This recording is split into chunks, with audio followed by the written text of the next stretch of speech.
केही भाइहरूले लड्डु खुवाई गरे लड्डु खाएछ खुसी भएर जित्यौँ हामीले भन्दा के जिते मलाई थाहा छैन। हिजोको अदालतको फैसलाले प्रभाव त पारे होइन, त्यो सामान्य कुरा हो। देशमा के पाउँछन् अब हेर्नुहोस्, त्यो लड्डु खाएर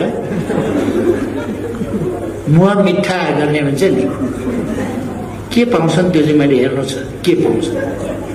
मेरो विचारमा भोलि पर्सिदेखि फेरि राजीनामा माग्नुहुन्छ कि जस्तो लाग्छ। राजीनामा देऊ उदाउने खुसियालीमा पनि सूर्य रातै भएर उदाउँछ, अस्ठाउनु पर्दाको दुःखमा पनि रातै भएर मुस्कुराएर अस्ताउँछ। डिजिटल म्यापिङको एउटा न्यू एरामा प्रवेश गरेको छ। यो अब हिजो जसरी उही ठाउँमा पुग्नु पर्ने, त्यहीँको माटो उठाएर ल्याउनु पर्ने, त्यहीँको माटो ल्याबमा राखेर टेस्ट गर्नुपर्ने, त्यस समयबाट हामी अब गुगलबाट हेरेर, हाम्रो एप्सबाट हेरेर अथवा डिजिटल एक्सरेको माध्यमबाट हामीले त्यो एक्सरे गरिसकेका छौँ र त्यसबाट हाम्रो कुन ठाउँको माटो कस्तो छ त्यो पत्ता लगाउने, थाहा पाउने, कहाँ नाइट्रोजनको कमी छ कि, फस्फरसको कमी छ कि, जिङ्कको कमी छ कि, अथवा के को कमी छ, प्राङ्गारिक तत्त्व कति छ आदि कुराहरू डिजिटल म्यापिङबाट पत्ता लगाउने, एप्सबाट हेर्न सक्ने। यदि एप्सबाट हेर्न सुरुमा अलिकति गाह्रो हुन सक्छ, अप्ठ्यारो हुन सक्छ, त्यस्तो भयो भने सम्बन्धित कार्यालय, सम्बन्धित निकायलाई टेलिफोन गरेर सोध्यो भने पनि हुन्छ।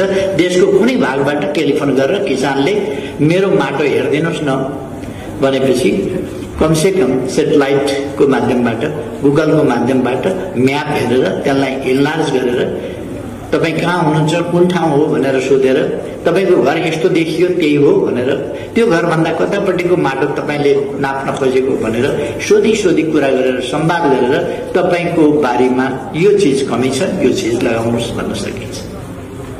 अर्थात् हाम्रो डिजिटल नेपाल तर्फको यात्रामा,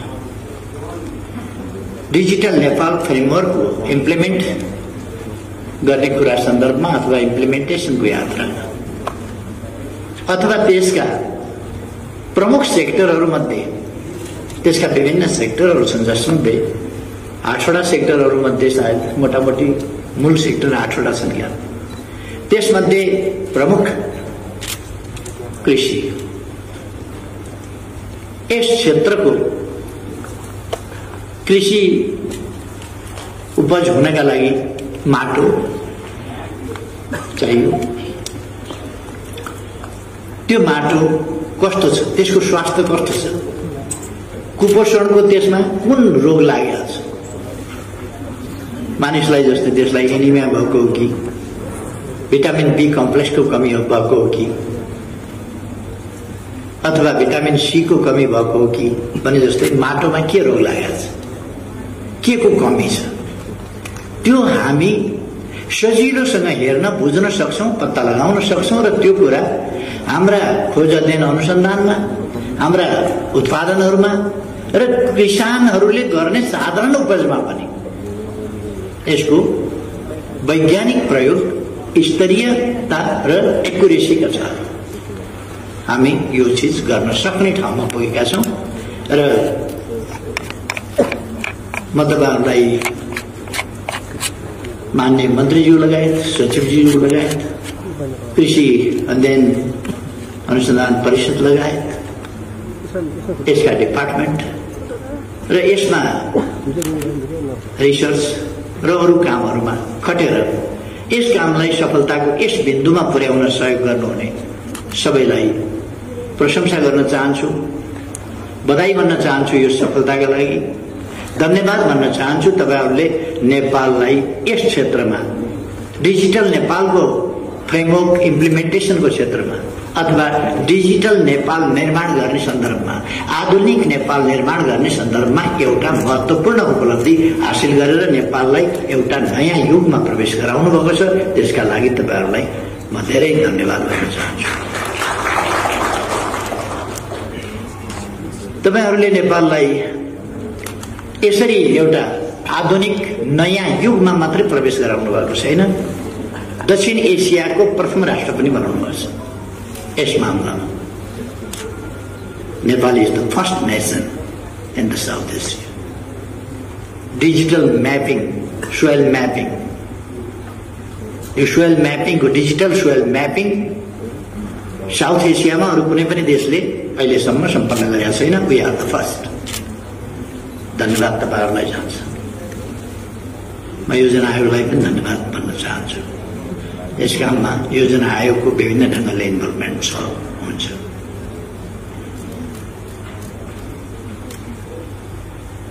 यसमा युएसएआईडीलाई म धन्यवाद भन्न चाहन्छु उहाँहरूको साथ सहयोगका लागि। हाम्रो युएसएआईडी हाम्रो एउटा भरपर्दो डेभलपमेन्ट पार्टनर हो। यस सफलताले, यस काममा उहाँहरूको कन्ट्रिब्युसनले यसलाई पुष्टि पनि गरेको छ र मैले उहाँको वक्तव्य सुने। युएसएआईडी को वक्तव्य, त्यसले नेपाल प्रति खुशी व्यक्त गरेको छ यो सफलताका लागि र धन्यवाद भनेको छ, प्रशंसा गरेको छ हाम्रो सफलताको। अर्थात् हामी लगातार अगाडि बढिरहेका छौं। कृषि सम्बन्धी कार्यक्रम भएको हुनाले कृषिको सम्बन्धमा म 2-4 वटा मात्रै शब्द राख्न चाहन्छु। कृषिमा हाम्रो झन्डै 2/3 जनसंख्या यसमा निर्भर छ। तर राष्ट्रिय आयमा यसको योगदानको प्रतिशत कति छ भन्दा 65% जनसंख्या इन्भल्भ हुने, कन्ट्रिब्युसनको पक्ष कति हो भने 27 कति प्रतिशत छ? 27 अबाउट 27%। अथवा यो प्रतिशतको तुलना मिलेन।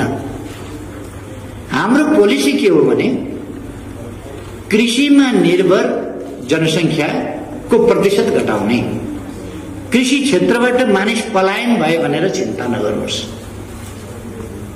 हाललाई पलायन भयो भनेर चिन्ता गर्नु परेको छ, किनभने कृषि मोडर्नाइज छैन,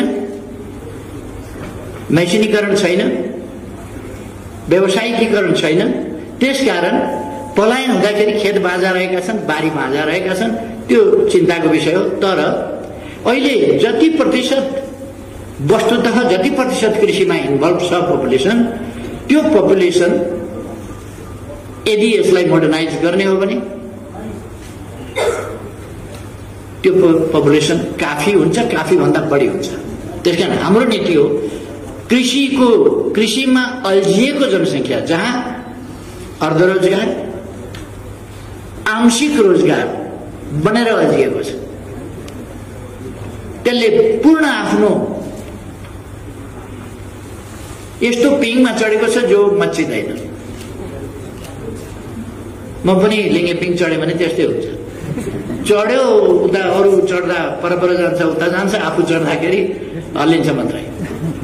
हाम्रो कृषि त्यस्तै हुन्छ, म लिङ्गे पिङ चढे जस्तै स्विङमा जाँदै जाँदैन।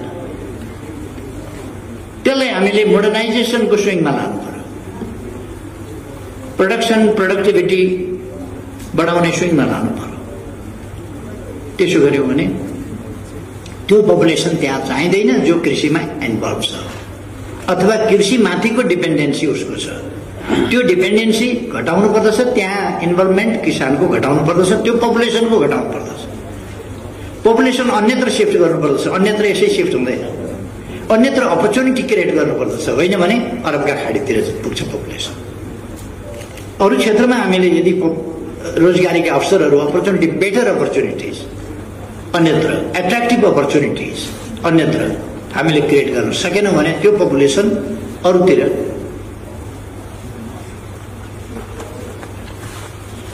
ड्रेनिङ हुन्छ, त्यो अन्ततिर बगेर जान्छ।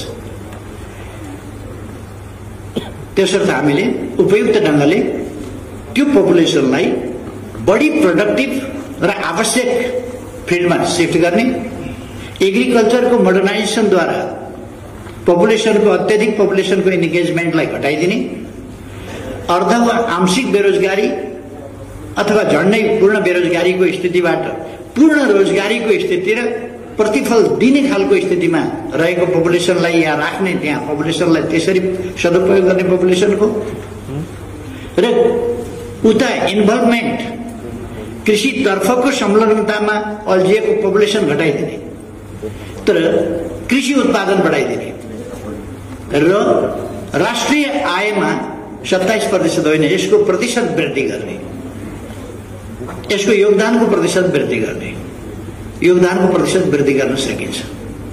योगदानको प्रतिशत वृद्धि नहुन पनि सक्छ। कहिले कहिले टुरिज्मको सेक्टर स्वाट्ट बढ्यो भने, सर्भिस सेक्टर स्वाट्ट बढ्यो भने, कमर्सियल वा इन्डस्ट्रियल सेक्टर वाट्ट बढ्यो भने त्यसको कन्ट्रिब्युसन हाई हुन सक्छ। अथवा आइटीका सेक्टरहरू, अरू सेक्टरहरू, आर्टिफिसियल इन्टेलिजेन्सका सेक्टरहरू, तिनीहरू वात्त बढेर ती सक्सेसफुल्ली अगाडि बढ्यो भने, हाम्रो जस्तो टुरिज्मका लागि प्रचुर सम्भावना भएको देशमा टुरिज्म वात्त बढ्यो भने यसको कन्ट्रिब्युसन धेरै माथि प्रतिशतमा नजान सक्छ। किनभने यसको उत्पादन कम भएर होइन, उत्पादन र उत्पादकत्व धेरै बढेको हुन्छ, तर पनि कन्ट्रिब्युसन चाहिँ अरू क्षेत्रको कन्ट्रिब्युसनले यसलाई 5 फिटको उचाइलाई त 6 फिटको उचाइ भयो भने होचो बनाइदिन्छ नि त। त्यस्तै कृषि क्षेत्रको कन्ट्रिब्युसन अरू क्षेत्रले होचो बनाएर केही छैन, तर प्रोडक्सन चाहिँ, प्रोडक्टिभिटी चाहिँ यसको बढ्न पर्यो। हाम्रो ध्यान प्रोडक्सन र प्रोडक्टिभिटी बढाउने। जहाँसम्म मार्केटको कुरा छ,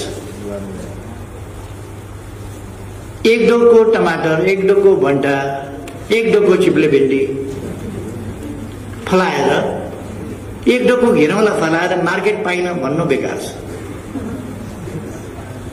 पर्खिराखेका छ नि, यत्रो अरब कन्ट्रिजले त पर्खिराखेका छन् नि, सब्जी चाहियो, ताजा सब्जी चाहियो, अर्ग्यानिक सब्जी चाहियो, पर्खिराखेका छन्। तर तपाईँ एक डोको के बोकेर पुर्याउनुहुन्छ नि? त्यो त पुर्याउनै सक्नुहुन्न तपाईँ। त्यसकारण यदि तपाईँले ठुलो मात्राको प्रोडक्सन गर्नुभयो भने त सरकारले त्यहाँ बाटो पनि पुर्याउनु पर्छ नि। अब ट्रान्सपोर्टेसनको ठुलो समस्या छैन नेपालमा। एउटा मात्रै सदरमुकाम, हुम्लाको सदरमुकाम सिमीकोट एउटा जोड्न बाँकी छ, त्यो पनि 2 किलोमिटर जति चट्टानको कुरा हो। कमिङ फिस्कल इयरसम्ममा हामी त्यसलाई जोडिसक्छौँ र सबै जिल्लाहरू पिच बाटोले जोडिने स्थिति बन्छ, अथवा सडक सञ्जालसँग जोडिन्छ। हवाई सञ्जाल र सडक सञ्जाल गर्ने हो भने सबै ठाउँ जोडिया छ, तर हवाई सञ्जालले मार्केट प्राप्त गर्न गाह्रो हुन्छ, त्यो पर्याप्त हुँदैन। त्यसकारण सडक सञ्जालले हामीले जोड्नुपर्छ जिल्लाहरूलाई, गाउँपालिकाहरूलाई। पालिकाका सदरमुकामहरू जोड्ने हामीले अभियानै चलाएका छौँ। पालिकाका सदरमुकामहरू हाइवेबाट या मूल सडकबाट पालिकाका सदरमुकामहरू जोड्ने पक्की बाटो निर्माण गर्ने आयोजना यस वर्ष अझ तीव्र गतिका साथ हामीले चलाएका छौँ र यो आर्थिक वर्षभरिमा केही मात्रै पालिका सदरमुकामहरू पिच बाटोबाट जोडिन बाँकी रहन्छन्, अरू जोडिसक्छौँ। हामी हिँड्दै जाउँ जहाँ पुगिएला भनेर सरकार चलाइरहेका छैन। हामी गन्तव्य तोक्छौँ, यहाँ पुग्ने, त्यहाँ कुन बाटोबाट कसरी जाने त्यो बाटो र विभिन्न लक्ष्यहरू तोक्छौँ। विभिन्न लक्ष्यहरू, कुन कुन क्षेत्रका के लक्ष्यहरू राख्नुपर्छ। कृषि क्षेत्रको मोडर्नाइजेसन, कृषि क्षेत्रको उत्पादकत्व वृद्धिको, कृषि क्षेत्रमा आत्मनिर्भरताको, कृषि आधारित उद्योग व्यवसाय आदि इत्यादि। यहाँ कृषि भन्दाखेरि मान्छेले सानो अर्थमा मात्रै बुझ्छ प्राय। धान चामलको बुच्छेसो, धानको, गहुँको, आलुको, सब्जी तरकारीको, माछा पालन, गौ पालन आदिको। त्यो मात्रै होइन, कृषि भनेको त सिल्क उत्पादन पनि हो। कृषि भनेको ऊन उत्पादन पनि हो। कृषि भनेको कपास उत्पादन पनि हो। कृषि भनेको कपास हो, धागो हो, कपडा हो, लुगा हो। कृषि नै हो त्यो पनि। कृषिबाटै हो नि ती उद्योगहरू सुरु हुन्छ। त्यसकारण हामीले त्यस्ता औद्योगिक उत्पादन, त्यो पछि गएर चाहिँ उद्योगसँग सम्बन्धित हुन्छ, अरू कुराहरूसँग सम्बन्धित हुन्छ। गार्मेन्ट एउटा इन्डस्ट्रीको रूपमा हुन्छ, तर त्यो गार्मेन्टको सुरु कहाँबाट हुन्छ भन्दा एग्रिकल्चरबाट हुन्छ। त्यसकारण एग्रिकल्चर टु इन्डस्ट्री। हामीले त्यस बाटोबाट हरेक क्षेत्र, जुत्ता एग्रिकल्चरबाट सुरु हुन्छ, पेटी एग्रिकल्चरबाट सुरु हुन्छ, कपडा एग्रिकल्चरबाट, ऊन, गलैँचा, कार्पेट, पश्मिना, यी सबै, ड्राई फ्रुट्स, जुसेस, विभिन्न प्रकारका जुस कृषिबाटै सुरु हुन्छ। अनि विभिन्न प्रकारका कृषिसँग सम्बन्धित फ्याक्ट्रीहरू, कृषिसँग सम्बन्धित फ्याक्ट्रीहरू, अरू फ्याक्ट्रीहरू हामी लगाउँदै जान सक्छौँ। कृषि उपजलाई प्रशोधन गर्ने फ्याक्ट्रीहरू लगाउन सक्छौँ। फलफुल प्रशोधनका लगाउन सक्छौँ। अघि अलिकति कुरा आएको थियो, कृषिमा हामी यथार्थमा खाद्यान्नमा, खाद्य बालीमा, खाद्य वस्तु, खाद्य पदार्थमा यथार्थमा हामी आत्मनिर्भर छौँ, भइसकेका छौँ यथार्थमा। तर हामीलाई लामा सिता भएको चामल चाहिन्छ। लामा सिता भएका चामल यसो पाहुना पासा आउँदा पनि देखाउँदाखेरि अलिकति हरिया टमाटर पनि हालेर, अलिकति जिरा पनि हालेर लामा सिता भएको पातलो चामल भयो भने अलिकति सानो बढे जस्तो लाग्ने, त्यो भात होइन अलिकति भुसामा परिणत भए जस्तो लाग्ने, खाने होइन जिउनार गरे जस्तो लाग्ने पानी बिग्रिया छ। त्यो सानो मसिनो लामो चामल भनेको रियल चामलै होइन, त्यही मोटो चामललाई एउटा प्रविधिबाट पेलेर लामो बनाइदिन्छ अनि हामी गजब मसिनो चामल किनेर खान्छौँ। धोका हो सबै। पुरानो थोत्रो चामल जुन आउँछ नि विभिन्न ब्रान्ड, सबै धोका हो। थोत्रो पुरानो चामल, शास्त्रमा के भन्छ, पहिलो वर्षको अन्न बिउका लागि राख, पहिले बिउ बचाऊ। वर्षसम्मको अन्न खानेकुराका लागि प्रयोग गरेर पौष्टिकता रहन्छ। तेस्रो वर्षदेखि अन्न होम होमादि इत्यादिमा काम लाग्छ, अथवा त्यो खाद्य पौष्टिक तत्त्व त्यसमा अत्यन्त कम भएको हुन्छ, इत्यादिमा चरु होममा काम लाग्नमा पुग्छ। हामी चाहिँ तेस्रो वर्षको होइन, पञ्चम वर्षको पेलेको लामो बनाएको चामल,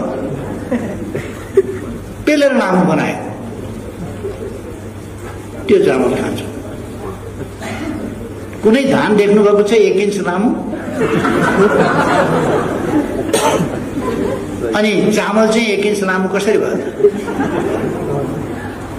सब डुप्लिकेट। प्लास्टिकका चामलको पनि कुरा सुन्नुभएको होला साथीहरू। कत्रो कत्रो धोका छ यहाँ। कृपया भरेदेखि घरमा गएर घर परिवारमा सल्लाह गर्नुहोस्, लामो चामल किन्न बन्द गरिदिनुहोस्। काम छैन लामो चामल। हामी एक ढङ्गले आत्मनिर्भर छौँ। अहिले हाम्रो विकासको अभियान, हाम्रो यात्रा यो खालि एउटा कुराको रूपमा मात्रै होइन, एउटा एक्सप्रेसनको रूपमा मात्रै होइन, एउटा डिटर्मिनेसनको रूपमा मात्रै पनि होइन। यो मेट्रोलाइज कसरी गर्न सक्छौँ, हामी यसलाई कसरी प्राप्त गर्न सक्छौँ, त्यसमा लागेको छ। त्यसै कारण भर्खरै हामीले सुन्यौँ यहाँ, अहिलेको सरकार बन्नभन्दा अगाडि 10औं वर्षसम्म 3% का दरले कृषि उपज उत्पादन त्यसको उत्पादकत्व वृद्धि कति थियो त? उत्पादन वृद्धि कतिका दरले हुन्थ्यो भन्दा 3% का दरले हुन्थ्यो। 10औं वर्ष भइसक्यो 3% का दरले। अहिले 11.2% का दरले समग्र कृषि उपजको वृद्धि भएको छ, खाद्यान्नमा वृद्धि भएको छ। माछा मासुमा 20% वृद्धि भएको छ, दुग्ध पदार्थमा 19% वृद्धि भएको छ, तरकारी 9% वृद्धि भएको छ तरकारीमा। यो वृद्धि दर 20% हामी माछा मासुमा जुन वृद्धि गरिराखेका छौं, यसबाट 5 वर्षमा त हामी 100% अथवा भनेको डबल वृद्धि गर्ने भयो। त्यसो भएपछि हाम्रो खपत क्षमता भन्दा बढी हुन्छ। त्यसो भएपछि हामीले इन्टरनेशनल मार्केट खोज्नुपर्ने हुन्छ। इन्टरनेशनल मार्केट खोज्ने कुराको खाली 2-3 मात्रै तत्त्व छ, त्यसभित्र रहस्य छ। एउटा गुणस्तरीय वस्तु उत्पादन। आजको प्रतिस्पर्धी दुनियाँमा 3टा चीजको कम्पिटिसन हुन्छ। गुणस्तरको, त्यो कति गुणस्तरीय छ, प्राइसको, त्यो कति रिजनेबल प्राइसमा उपलब्ध छ, तेस्रो डेलिभरीको, कतिको टाइमली तपाईँ डेलिभरी गर्नुहुन्छ। टाइमली डेलिभरी गरेन भने कृषि उपज, कपडा त केही छैन, कपडा थानमा यस सिजनमा ज्याकेट बिकेन भने राख्ने ठाउँको झन्झट मात्रै हो। फेरि अर्को सिजनमा टकटक्यायो, झुन्डाइदियो, नयाँ ज्याकेट फेरि बिक्छ। तपाईँ अर्को वर्ष टमाटर बेच्न सक्नुहुन्छ। सक्ने प्रविधि पनि हुन्छ। त्यसलाई कसरी रिजर्भ गर्ने, कसरी के गर्ने, अहिले चलन चलिरहेको छ नि। तपाईलाई बिकाउनु छ भने टमाटर काटेर चाना पार्नुहोस्, अलिक सुकाउनुहोस्, अचार बनाउनुहोस्। बेच्न समस्या पर्यो भने सुपर मार्केटमा पठाउनुहोस्। सुपर मार्केटले किन्न आनाकानी गर्यो भने पतञ्जलिको छाप लगाइदिनुहोस्।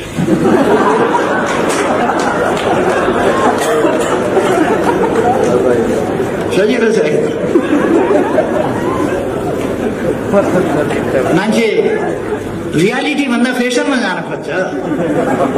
यो कुरा हामीले रोक्नुपर्छ। हामी फेसनका पछि होइन, हामी हल्लाका पछि होइन, रियालिटीमा,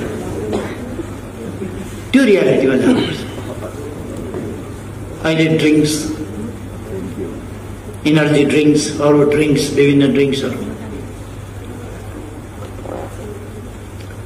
सजिलो हुँदो रहेछ। अरू देशमा बेच्यो, डेट एक्सपायर भएपछि लेबल उकाइदियो र अर्को डेट टाँसियो, नेपाल पठाइदियो। यसो टाइप गर्ने न हो, डेट एक्सपायर भयो, त्यो लेबल हटाइदिनुहोस्, अर्को ट्याक्क टाँसिदिनुहोस्, नेपाल पठाइदिनुहोस्। अनि हामी चाहिँ ठाडो घाँटी लाएर पानी खान छोडेर स्वास्थ्य नाश गर्ने त्यस्ता चिजहरू खान्छौँ। बानी बिग्रिहाल्छ हाम्रो। हामीले बानी सपार्नु पर्यो। अब एउटा कमसेकम हामीले आदत गरौँ। केही छैन भने भाडामा बस्नु भएको छ भने पनि तपाईँ कोठाका छेउमा पेटीमा एउटा सानो गमला त राख्न सक्नुहुन्छ। केही पाइँदैन भने कमसेकम तपाईँ खुर्सानी लगाउनुहोस्। त्यहाँ आफ्नै गमलामा त्यो फलेको खुर्सानी छिपिएपछि टिपेर अलिकति टुप्पो टोक्नुहोस् त कस्तो आनन्द आउँछ। टमाटर लगाउनुहोस् त, त्यसको आफ्नै गमलामा फलेको टमाटरको अचार बनाएर खानुहोस् त कति आनन्द आउँछ। हरियै हुँदा टिपेको, काठमाडौँ आउँदा आउँदै पाकेको, तपाईँको घरसम्म आइपुग्दा बया लिन थालेको टमाटरको अचार खाने हो। त्योभन्दा आफ्नै गमलामा पाकेपछि टिपेर बनाएको अचारको त्यो खायो भने टेस्ट नै बेग्लै। तपाईहरुलाई थाहा छ म लामो समय जेल परेको थिएँ। एकपल्ट जेलमा तेलमा बनाएको खानेकुराहरू लिएर आए एकजना साथीलाई। परिवारका सदस्यहरूले उसलाई खानेकुरा ल्याउँदाखेरि तेलमा बनाएको खानेकुरा लिएर आए। अनि मलाई पनि खानेकुरा दिए, खाएँ मैले। किन तेल अलिक बनाए नि भने मैले। अनि पेट मेची हाँस्यो खुबसँगले त्यो साथी। कति वर्ष भयो अरे सर जेल बस्नुभएको? यति वर्ष। अब शुद्ध तेल नखाएको त्यति वर्ष भएछ। शुद्ध तेलको गन्ध आउँदाखेरि अटोटो तपाईँ शुद्ध तेलको बास्ना तपाईँले बिर्सिसक्नु भएको छ। मैले यसो सम्झेँ हो, म सानो छँदाखेरि खाएकै तेलको बास्ना आउँथ्यो, अर्थात् ओरिजिनल तेल। हामी त्यस्तै भएका छौँ। ओरिजिनल तेल चाहिँ बनाउँछ। साँच्चैको गाई भैँसीको दुध खायो भने पनि हामीलाई गनाउन सक्छ, किन डेरीको खाने बानी परेको छ नि। डेरीको दुध आजै दुहेको हुन्छ र, तर हामीलाई चाहिँ अलिकति अब त्यतैपट्टि बानी परेको छ। खै तर दुध बिग्रिहाल्दैन, त्यस कारण डेरीको दुध खाए हुन्छ फेरि त्यसको आफ्नो त्यसलाई पास्चराइज गरे हुन्छ, त्यसको आफ्नो विधि छ, प्रक्रिया छ, त्यसलाई सुरक्षित ढङ्गले राखेका हुन्छ, त्यसकारण त्यो खाए हुन्छ। खैर मैले भन्न खोजेको के हो भने हामी एउटा ठुलो अभियानमा छौँ। ठुलो स्केलमा उत्पादन गरौँ। अब हाम्रो कृषिको ट्रेन्ड ठुलो स्केलमा गाउँका मान्छेहरूलाई संगठित गरेर सहकारी मार्फत हुन सक्छ, अथवा यसै किसानहरूको अलुम्नी त विभिन्न प्रकारका अलुम्नी बनेका छन् नि। अलुम्नी जस्तै बनाइदिउँ न, एउटा कुनै संगठन होइन, तर एकै प्रकारको बाली लगाउने एउटा समझदारी। एकै प्रकारको एक ठाउँमा बाली लगायो भने 1 बोट सुन्तला तपाईँले बेच्ने ठाउँ पाउनुहुन्न। 10,000 बोट सुन्तला लगाउनु भयो भने तपाईँले विश्वभरि बजार पाउनुहुन्छ। लाखौं बोट लगाउनु भयो भने विश्वभरि पाउनुहुन्छ। तपाईँले करोडौं बोट सुन्तला लगाउनुपर्छ, विश्वभरि पाउनुहुन्छ। आँपका लिचीका मार्केट क्यानाडा छ, रसिया छ, अफ्रिका छ, अस्ट्रेलिया छ, थुप्रो छन्, युरोपभरिका देश छन्। आँपको टेस्ट मालदा अरू ठुला पपुलेसनहरू छ, ठुलो जनसङ्ख्या भएका छिमेकी। बजारको कमी हुँदैन, हामी उत्पादन गर्दैनौँ। हामी उपभोक्ता छौँ। सुपरमार्केटहरू छन्, हाम्रो उत्पादन केही पाइन्छ त्यहाँ सुपरमार्केटमा? केही पनि पाइँदैन। हाम्रो उत्पादन कोही कोही पाइयो भने कोही पतञ्जलीको लेबल टाँसेका के अचार संसार यताउता, अलिकति जुत्ता, अलिकति अन्डा, अलिकति कुखुराको मासु, केही हामीले उत्पादन अलिकति बजारसम्म पुर्याउने गरेका छौँ। नत्र भने हामी व्यापार भनेको के ठान्छौँ? जापानिज गाडी ल्याउने, यहाँ सोरुम खोल्ने, यहाँ चाहिँ डिलर हुने, अनि त्यसलाई व्यापार। उसको सामान ल्यायो, बेच्यो, अलिकति त्यसबाट मार्जिन राखेर खायो, अथवा कमिसन एजेन्टको रूपमा काम गर्यो, व्यापार हो त्यो। खास व्यापार त्यो हो जो तपाईँ उत्पादन गर्नुहुन्छ र अरूलाई बेच्नुहुन्छ। बेच्नु व्यापार हो, किन्नु के व्यापार हो? मैले यो टोपी किने, व्यापार गरे हो र? किनेर लाग्यो टोपी। यो कोट पनि किनेर लाग्यो, कि व्यापार गरे हो र? जुत्ता किनेर लाग्यो, किनेर खानु, किनेर लाउनु व्यापार हो र? आफ्नो उत्पादन अरूलाई बेच्नु चाहिँ खास व्यापार हो। अब हाम्रो व्यापारिक क्षेत्र पनि यसरी प्रोत्साहित भएको छैन। त्यो व्यापार के हो बुझोस् र व्यापारमा लागोस्। उद्योग, मूलतः हाम्रा उद्योगहरू, हाम्रा उत्पादनका निम्तिका उद्योग रोजगारीका अवसर सृजना गर्ने र उत्पादन गर्ने। मैले लगानीका मुख्य क्षेत्र पनि त्यसलाई भनेको छु, कि त इन्फ्रास्ट्रक्चरमा, कि शिक्षा र स्वास्थ्यमा, कि चाहिँ यस्ता कुराहरूमा रोजगारीका अवसर सृजना गर्ने र उत्पादन वृद्धि गर्ने, यस्ता कुराहरूमा गरौँ। हाम्रो लगानी त्यसमा गरौँ जसले हाम्रो जनसङ्ख्यालाई रोजगारयुक्त